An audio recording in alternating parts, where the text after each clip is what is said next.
Hello, everybody, and welcome back to the holiday week on the Darren Report with me, John Adirola, and also Brooke Thomas. Yay! It is Christmas week, holiday week. I was about to make a Janine Pirro joke because.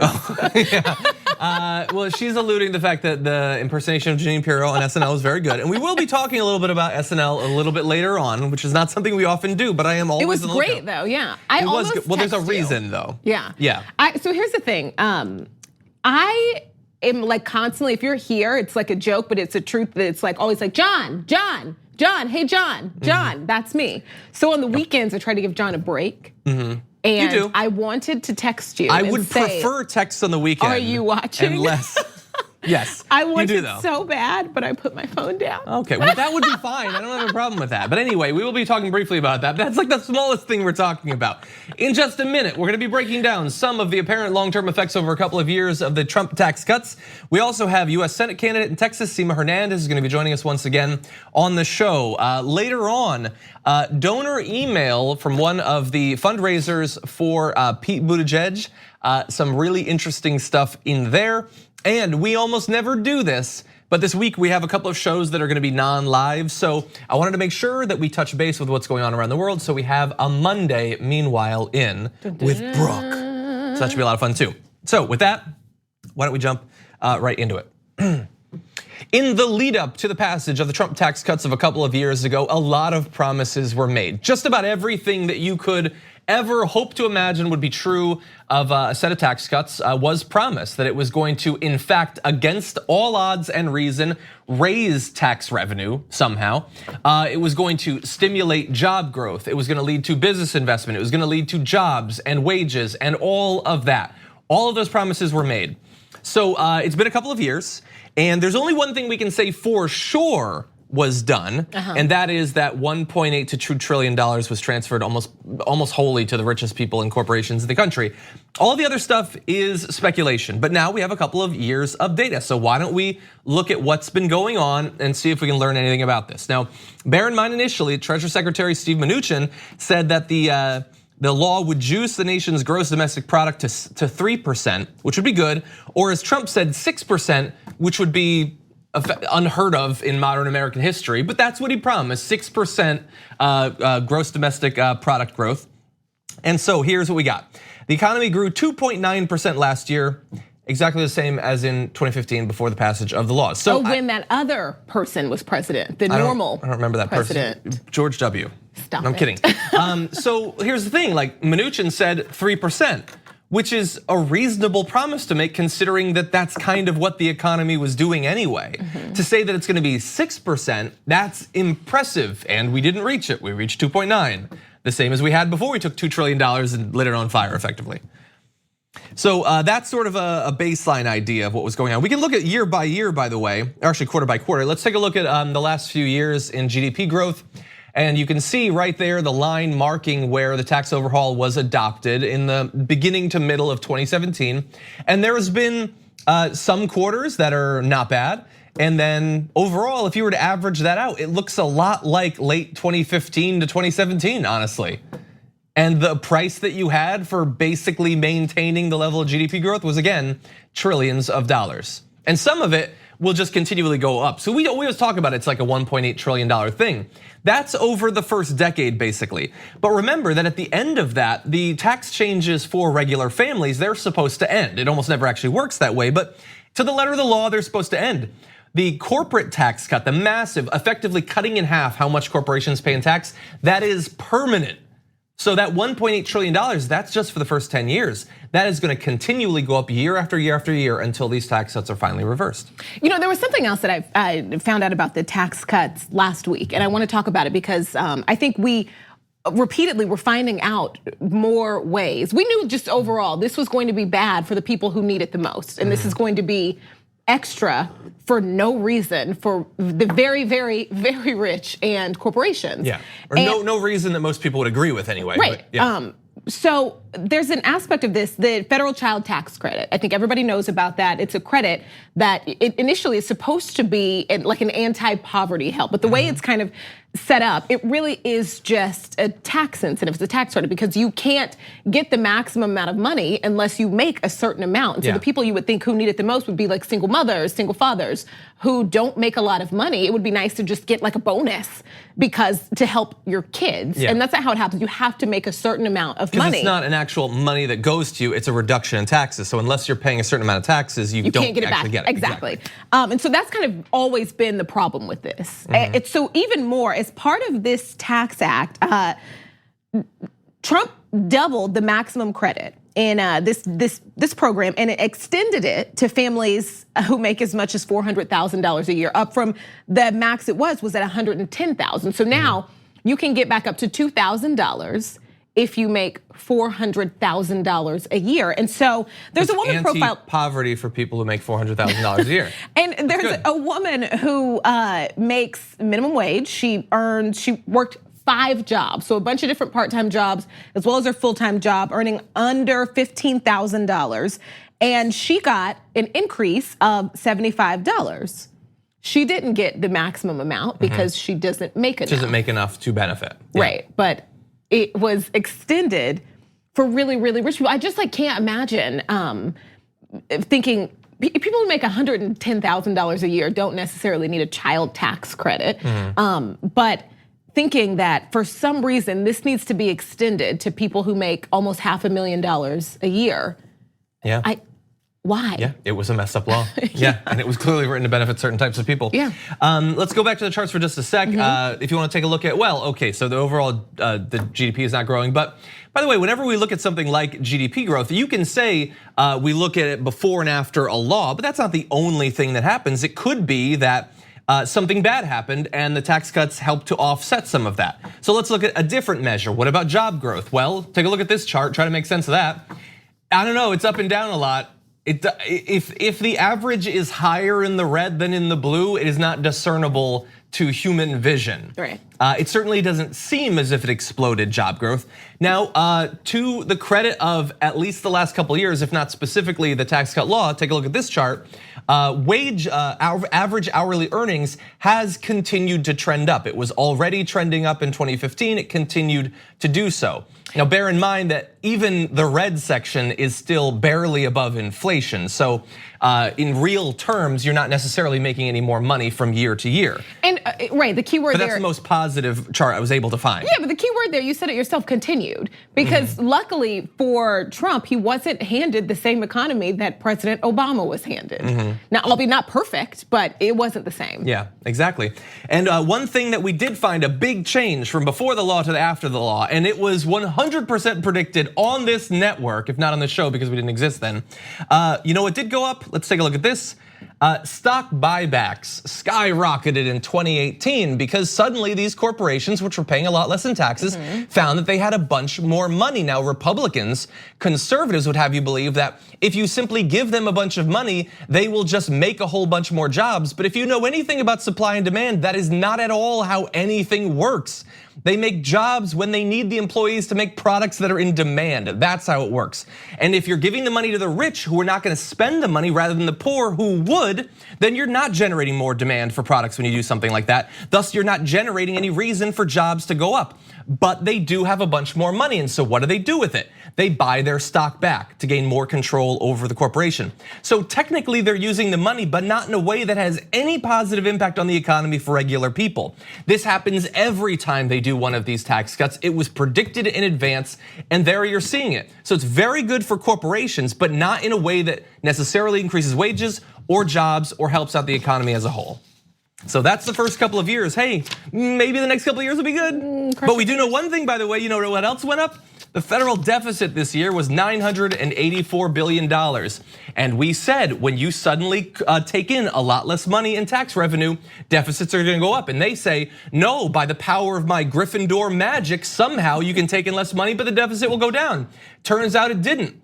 Now, there's no trigger in the bill where if it turns out all of their promises didn't come true, that it gets canceled or reversed or anything like that. The rich and the corporations, they still keep all that money, and those corporate tax cuts are still permanent, even though everything they said would happen did not, and everything we predicted came true. The law remains and the rich benefit. Exactly. How proud are you of that line there? Which line? The power of my Gryffindor. I wanted to work it in all day. did, Yeah, so I'm probably gonna do it in later segments, honestly. That's my new catchphrase. Anyway, we're gonna take a short break. When we come back, Senate candidate's gonna be joining us on the other side. We need to talk about a relatively new show called the Republic, or UNFTR. As a Young Turks fan, you already know that the government, the media, and corporations are constantly peddling lies that serve the interests of the rich and powerful. But now there's a podcast dedicated to unraveling those lies, debunking the conventional wisdom. In each episode of the Republic, or UNFTR, the host delves into a different historical episode or topic that's generally misunderstood or purposely obfuscated by the so-called powers that be, featuring in-depth research, razor-sharp commentary, and just the right amount of vulgarity. The UNFTR podcast takes a sledgehammer to what you thought you knew about some of the nation's most sacred historical cows. But don't just take my word for it. The New York Times described UNFTR as consistently compelling and educational, aiming to challenge conventional wisdom and upend the historical narratives that were taught in school. For as the great philosopher Yoda once put it, "You must unlearn what you have learned." And that's true whether you're in Jedi training or you're uprooting and exposing all the propaganda and disinformation you've been fed over the course of your lifetime. So search for UNFTR in your podcast app today and get ready to get informed, angered, and entertained all at the same time.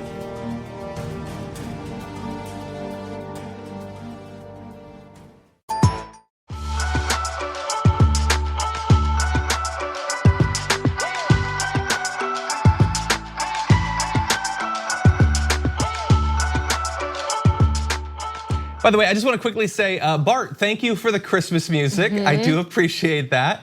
I really like Christmas music. I like everything about Christmas, by the way. I know that I'm supposed to be engaging in a war on it or whatever, but it's like my favorite holiday. You also just told us during the break that you have Santa-itis. I do.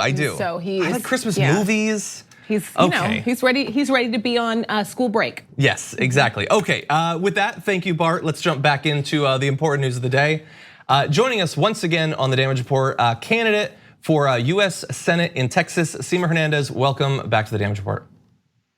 Hi, John. Thank you for having me back on your show. Very glad to have you here and in the holiday season. There's a couple of specific issues I would like to talk about you with, but before we get to that, it's been a little bit since we last spoke about the race. There have been some developments in that race, so give us a little update. How is it going down there?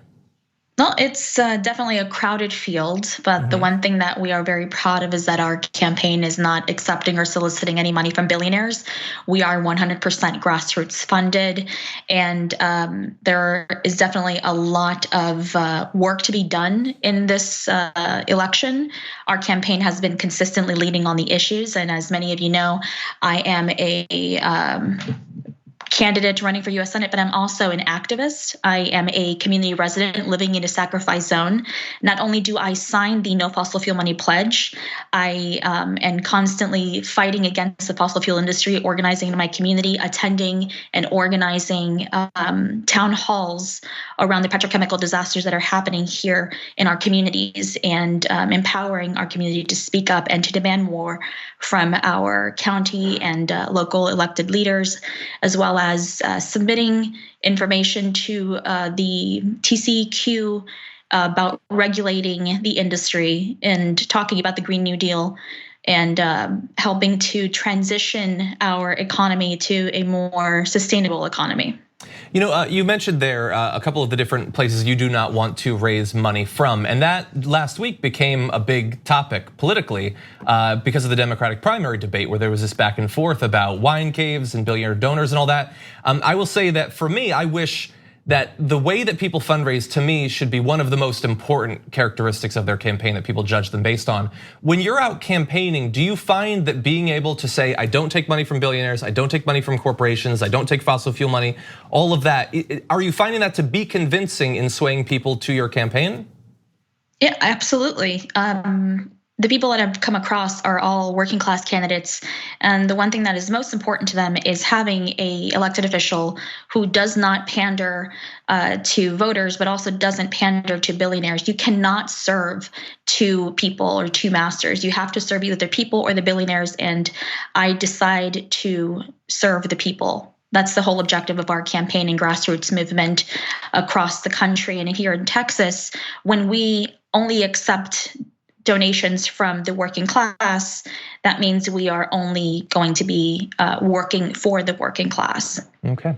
Well, you're talking there about the grassroots. I guess the exact opposite of that would be the Democratic Senatorial Campaign Committee, which recently endorsed one of your competitors in the race, that is MJ Hagar, which many have noted is a former Republican, and their strategy seems to be that they think that in a state like Texas, having someone who used to be a Republican is a benefit in the race.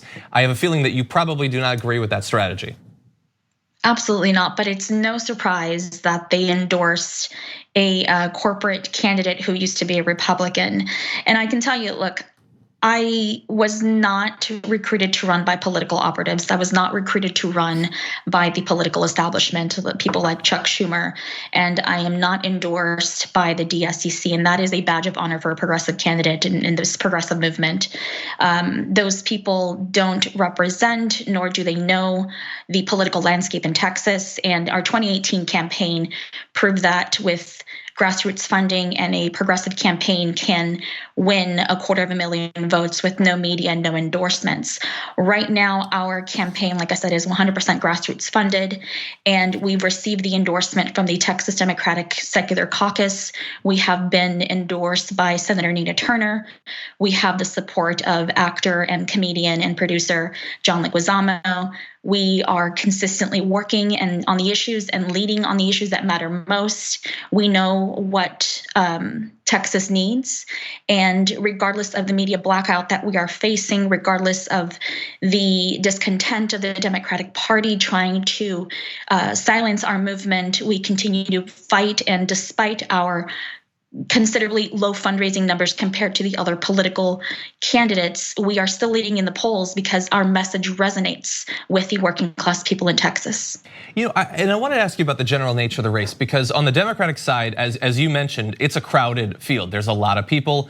On the other side, there are other Republicans running to try to take out Cornyn in the primary, and libertarian candidates as well. Do you think that this is a sign that people feel like Cornyn, like this is a moment of weakness where he can be taken out? Or is it just that, Texas is this state that people have had their eyes on for a long time, as one that could potentially flip from red to blue? What do you attribute the many candidates entering this race to? Well, much like anything else, it's a opportunity to make money. And I didn't get into this race to raise millions of dollars and set it on fire by hiring political consultants and political operatives. I got into this race because I was compelled to run. I made a promise to people as I campaigned across the state that I would not stop fighting for them.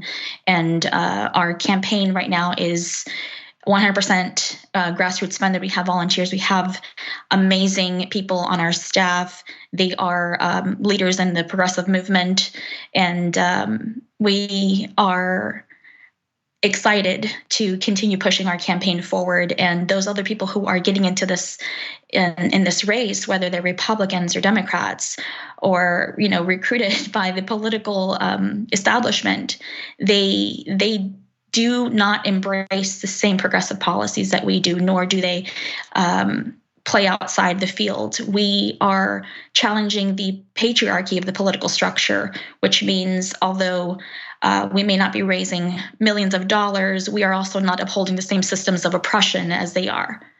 Okay. And Sema, where can people find out more about your candidacy? Oh, they can go to Sema, 4texas.com. They can go onto Facebook, Instagram, and Twitter.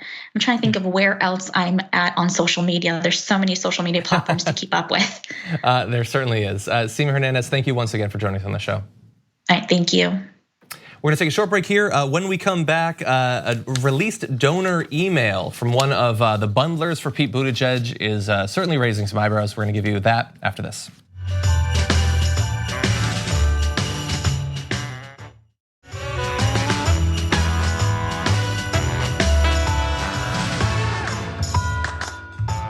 At last week's Democratic debate, Pete Buttigieg faced a pretty harsh questioning from Elizabeth Warren, actually, about some of his donation and fundraising strategies. And so in the immediate aftermath of that, what he really needed was to lay low, but unfortunately that's not the case, because a bundler of his, one of these people who's like sort of loosely affiliated with the campaign but raises money for the campaign, had emailed a potential donor, and bits of that email have now been released, and I wanna read it for you.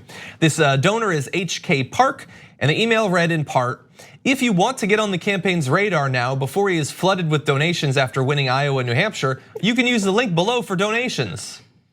So again, this is not like a mass email to tons of people and they're like, "Hey Joe, if you'd like to get on his radar." No, this is like, "Hey, if you'd like to raise and help bundle a ton of money for him, do it now so he'll pay special attention to you, because later he may not be, as much time, like you're gonna sit farther back in the wine cave." Can we just say, like, stereotypically, right? Because he says a lot of things that are just absolutely ridiculous, and he's been saying things that are ridiculous and absurd, but probably the most realistic thing I have ever heard coming from like Camp Buttigieg is after we win Iowa and New Hampshire. Yeah, well, look, he's still doing really well in Iowa. Like, it's like so realistic that he's like, "Oh yeah, I got these two in the bag." Now, yes. My own state, my city. That's true. Whoa. No, that's not in the strategy. But yes, and look, he is doing well in Iowa in part because they raised millions and millions of dollars and they're spending millions and millions of dollars. But he's doing well in Iowa. Yeah, there's a little bit of. I think they call that identity politics. There are elements. You know when Beto? So stupid. It's a stupid phrase. You remember when Beto said I was born for this? Yes, that's what that reminds me of. That's why that's so funny to me. Like, he's Iowa, like, "I got Iowa in the bag." Yeah, and maybe he does. We'll see. Now, a little bit more from this email. HK Park is listed on the Buttigieg website as one of its top fundraisers, those who've raised at least $25,000 for the campaign. Now, what's interesting is that the prospective donor, the person that HK Park reached out to give money to the campaign, is now talking about that experience. And that prospective donor, who wants to be left anonymous, says, "It's very telling and concerning that one of the campaign's major bundlers would talk like that. What would this suggest about the way he's going to interact with Silicon Valley if the implication is pay for play? If that's the way he's operating, it's in the public interest for people to know what's being said. He's running on an image that may not be his reality." So he's running on an image that may not be his reality is something that can be proven in many different aspects, not just donor related. And also, like, yes, that is very spelled out, but we don't have to pretend like that isn't what it's been like. Like we need it to be that spelled out to acknowledge that that's been the system. Yeah, and by the way, I think we should focus on this, but not because, you know who's the only bad person? Right. Pete Buttigieg. Everyone else has been great and he's bad. No, well, first of all, in terms of him being a mayor, he's bad in some unique ways. But in this way, he is bad in a way that the vast majority of every politician in American history for at least the past 50 years has been bad. But you know, and we need it to stop. There is like a, there's an arrogance that also like we see sometimes with like Trump. It's been a lot of Republican policies, at least since I've been alive, have been disproportionately harmful to Black and brown people. Yes. He just literally says it. And so then there's all of this like pretending, especially from like Republican never-Trumpers, like as if they haven't participated wholeheartedly in the same system that just didn't spell it out. So exactly what you're saying, like this is the system. He's just writing it down because there is this arrogance that I find fascinating, that like you don't have to hide it. Yeah, and look, they say that they were not behind this language and the way that the bundlers work, it's entirely possible. But the philosophy, the atmosphere of access, that is something that you contribute to. So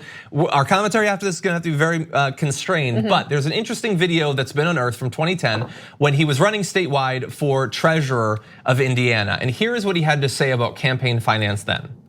We need to get special interest money out of the treasurer's race. Right now, there are almost no rules constraining the ability of, say, Wall Street banks to pump large sums of money into state treasurer's campaign. And having looked at my own finances and seen what's happening in my opponent's race, I've noticed that thousands of dollars are flowing in from some of the biggest banks in the country in order to defeat me. It's not just that they're trying to defeat me that I'm bothered by this, but very early on in this campaign, I made a decision that I wasn't going to accept any money from a bank that could be doing business with the state treasurer's office. I think it creates a conflict of interest. It creates an appearance, at the very least, that can smell like pay to play. It's not good for the state. And I don't think it's good for the banks either. Who wants to be the one bank that didn't contribute if 4 or 5 banks are competing to get a favorable decision from the state treasurer's office? And so early on in this campaign, I announced that I wouldn't take that money, no corporate money from banks, no PAC money from banks, and somebody who works at a bank, we're going to hold ourselves to a limit that's lower than the official limit. Okay, so there is a person who understands how this works and gets that, yeah, it at the very least looks bad and really is bad if they're giving a bunch of money because they want to have influence over you. And if you can understand on one level how they would want to influence Indiana's state treasurer, it's not a huge leap to understand why they'd want to influence the president of the United States. He gets it then. I would argue he still gets it on some level, but he wants to get elected and needs money. Exactly, he gets that. This is Pete Buttigieg's version of voting present when it comes to progressive politics. Just lying, like it's all a lie. I did not expect that reference, but yes, I think someone should just play that video for him and get it. You see that, but as we know were the just hypocrisy talking, there. Flip-flopping on things. We could point out things last month that are drastic. Yeah. At least this one, at least it took him 10 years to flip. That's true. It's more gradual. Right, yeah. Okay, so the pressure he's facing right now about campaign finance is probably not gonna go away anytime soon. But we are gonna take a break. When we come back, Eddie Murphy returned to SNL and it led to a confrontation with a former comedy great. After this.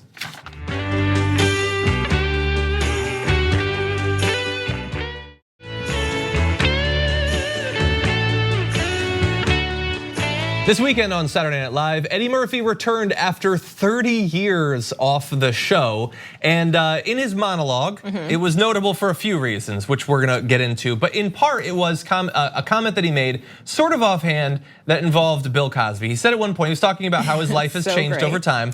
He says, but if you would have told me 30 years ago that I would be this boring stay-at-home house dad and Bill Cosby would be in jail, even I would have took that bet.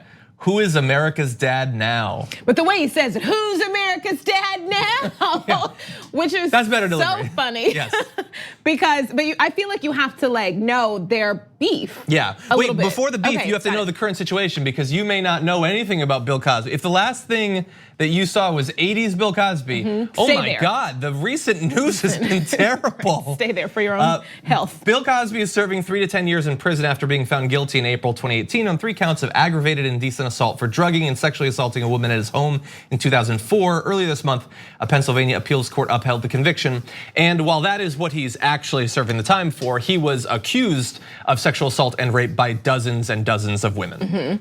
And so back in the 80s, when Eddie Murphy first started being known for his comedy, he was kind of like a raunchy comedian in a funny, it was funny, he was very funny. Yeah. And Bill, he gets this call from Bill who basically kind of scolds him for his comedy.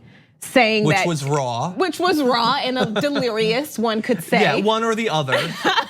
But saying that his work is bad for families, kind of bad for black people, he cusses too much, all of this, and so the joke is this this idea that you're mad at me for cussing while you're raping women. Yeah. What? Yeah.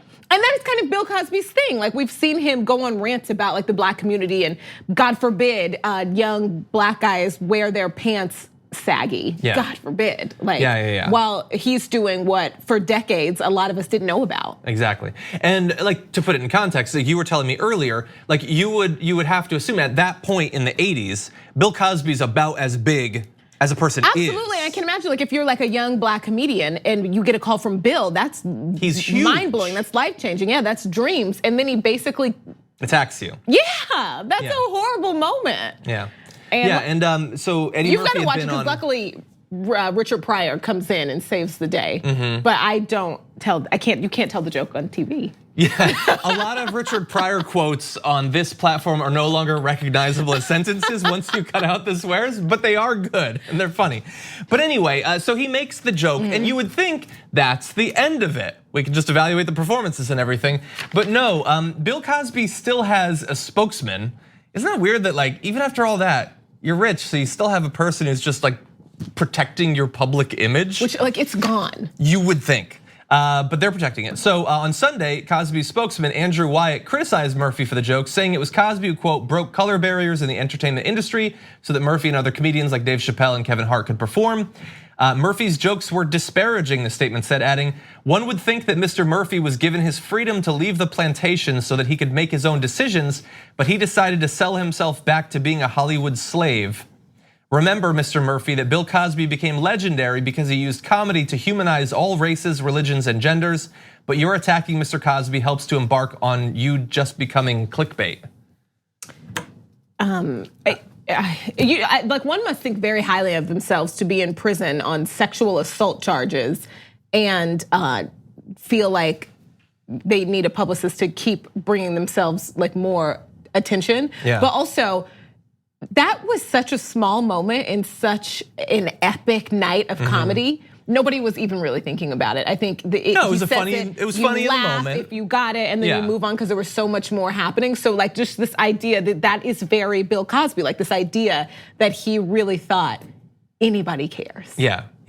Although, I mean, it's America. But now we care because you did all this we know, he probably still has a lot of fans that are like defending him. So just briefly, so now we've covered the important stuff. Yeah. It was a good episode. It was great. It was, so and great. the monologue was great. It was so great. We got like these 5 comedy greats because I do feel like Kenan Thompson deserves his flowers. Yeah, if you didn't see it, Eddie Murphy is doing his thing, and I think Tracy Morgan comes out at first and joins him, makes a joke, and he had a sketch for him to do or something. Then Chris Rock comes out, then Dave Chappelle comes out, and then Beck Bennett tries to get in a word, and Kenan shoots him to the side. It was one of the funniest things the whole night. It was funny. And just, like Eddie Murphy hasn't been there for 3 decades.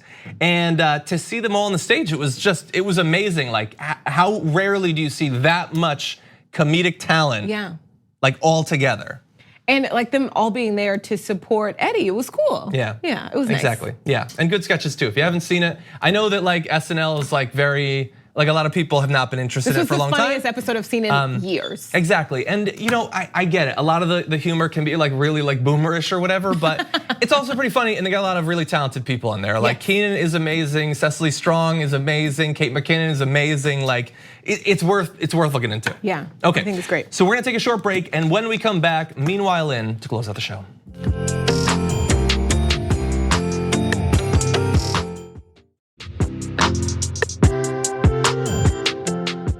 And now it's time for news from around the world. It's Meanwhile in.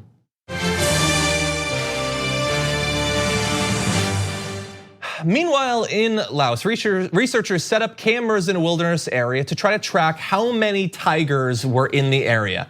And they found 0 tigers. But what they did find during this 5-year survey was evidence of snares. Lots and lots of deadly snares, which are designed to trap and kill any animals that stumble across them, potentially including tigers. And so one of the zoologists and authors of this study says that snares are simple to make. One person can set hundreds or even thousands of them, which kill indiscriminately and are inhumane for anything that is captured.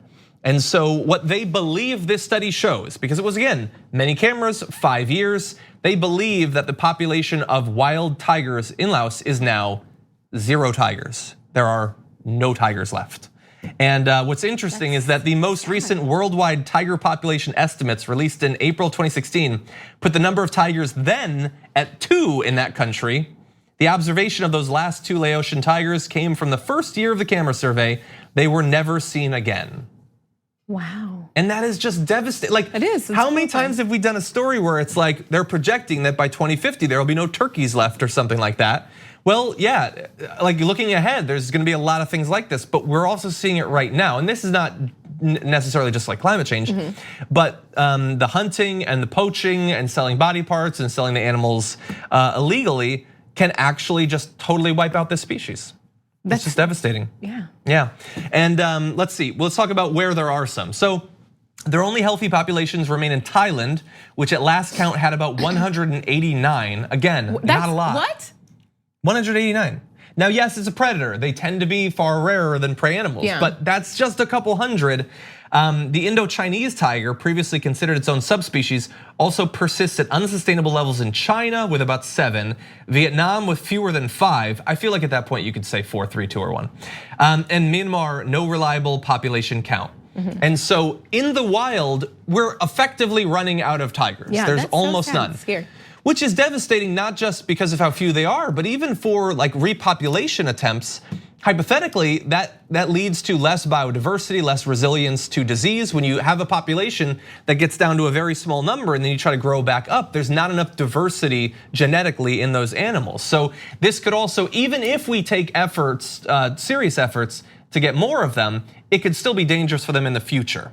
And bear in mind that while they were not able to find any wild tigers in Laos, hundreds of genetically inbred big cats live in the country's illegal and notoriously inhumane tiger farms, where they're raised to be slaughtered and sold for their body parts.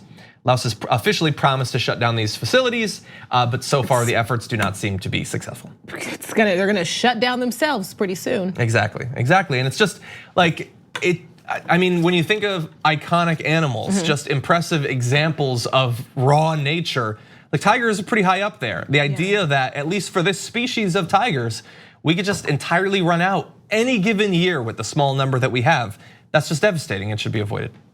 Meanwhile,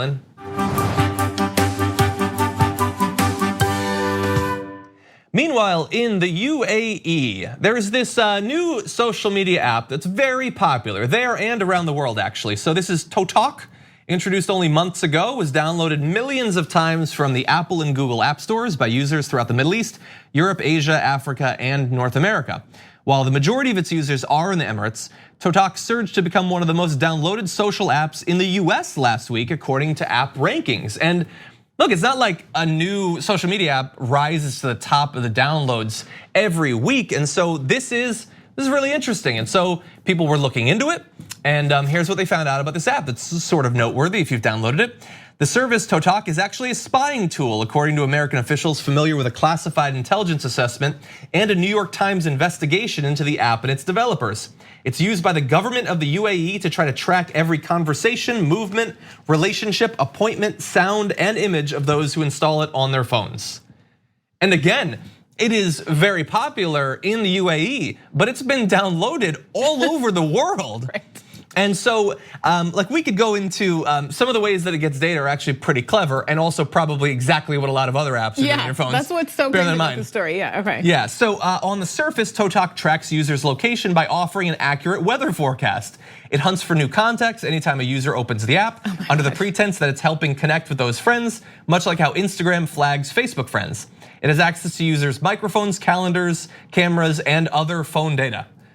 But the thing is, like, it's like, hey, it's convenient. It's using all this stuff, but not necessarily for you, for some UAE bureaucrat to look through. Right. I mean, you can't even, and at this point, like, you can't even like reasonably expect people to stop allowing such convenience. And it's just, we are destined for exposure, tragedy. I guess. Yeah, I don't know. Yeah, and look, from the point of view of the UAE, I mean, they're worried obviously about, like democracy and like protests, things like that. This can help to track all sorts of different things.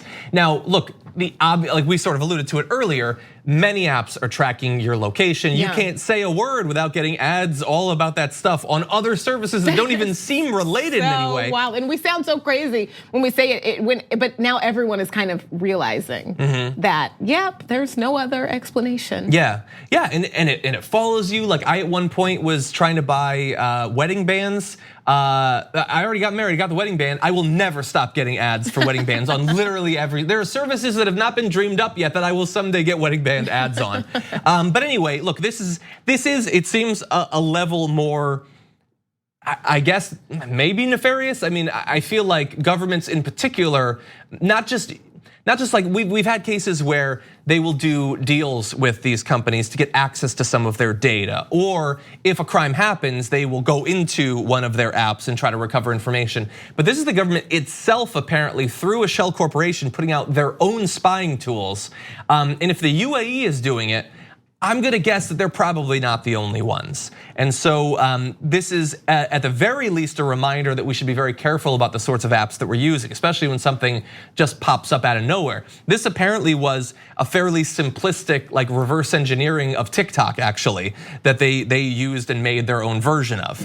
Now, is there any information on more information? Unfortunately not. Spokesman for the CIA and the Emirati government declined to comment.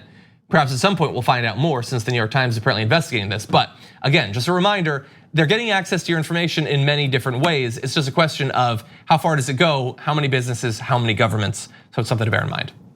Meanwhile,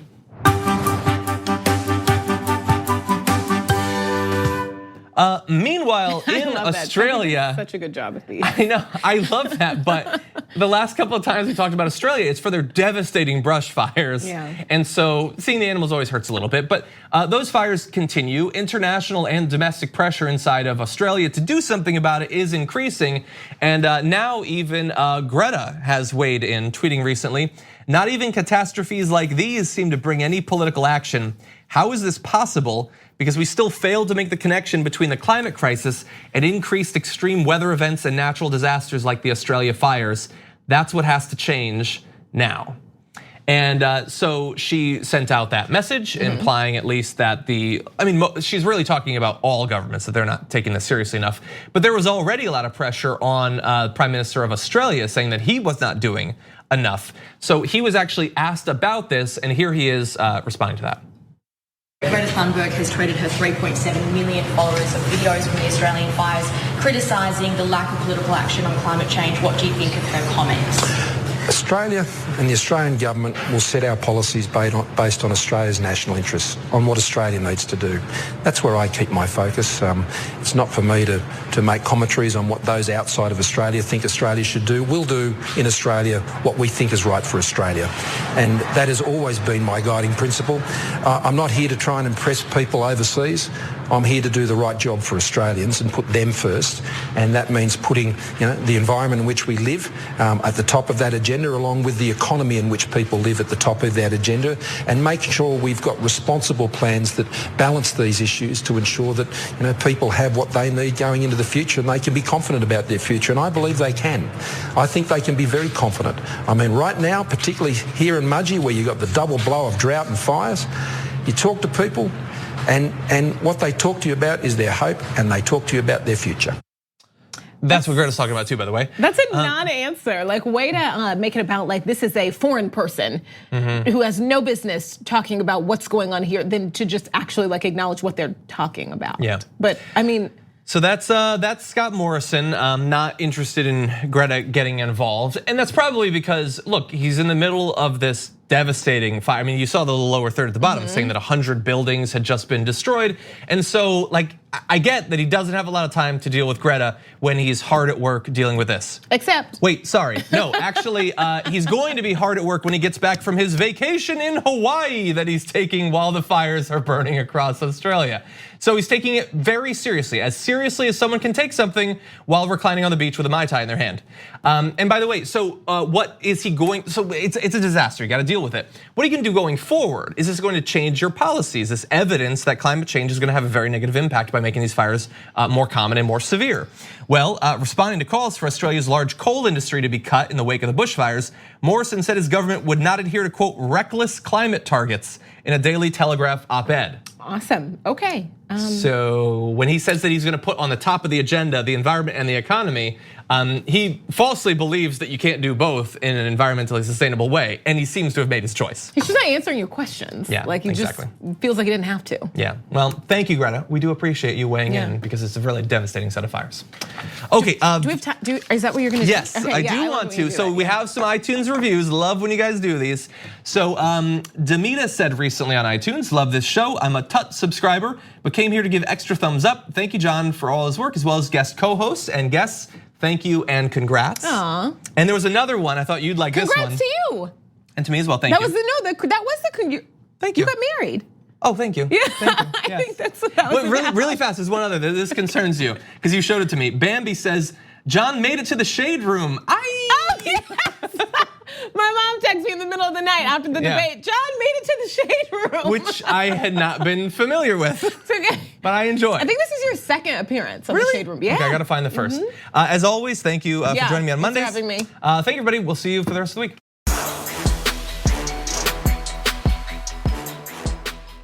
Thanks for listening to the full episode of The Damage Report. Support our work, listen ad-free, access members-only bonus content, and more by subscribing to Apple Podcasts at apple.co/TYT. I'm your host, John Adarola. I'll see you soon.